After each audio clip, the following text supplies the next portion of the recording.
When I think about the ways in which this president has run our country amok, run our laws amok, you have to remind yourself that he must have really quite missed a step in government 101, because he, asks people, how does somebody like Ilhan get to tell us how our country is run?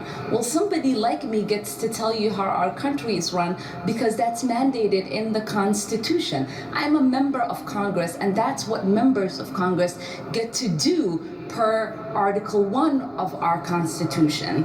And I get to do that because I was honored by the voters of the Minnesota Congressional 5th District with their votes. And I like to remind the president and his base, I won my election in 2018 with more votes than 427 members of the House. And we did that by reaching out to people, having conversations, building relationships, and speaking to the issues that they were being faced, whether it was brutality within our policing system, whether it was the social ills that existed that has made some of them not achieve the promise of America, or whether it was talking about economic opportunities that can exist for them. And we now have a president that has been responsible, truly, for the death of 200,000 Americans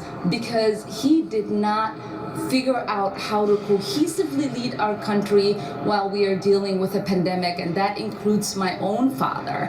And we have a president that is overseeing one of the most financial devastations our country has ever seen, and we are dealing with a clear uprising across the country where people are fed up and are ready for systematic change. And instead of addressing those issues, he resorts to racist attacks and attacking immigrants. I mean, this is a president who doesn't recognize that his own mother and grandfather were immigrants, that 4 of his children were born to women who were immigrants. Not only is he a racist, but he's a racist xenophobic because he's not against immigration, he's just against immigrants who look like me.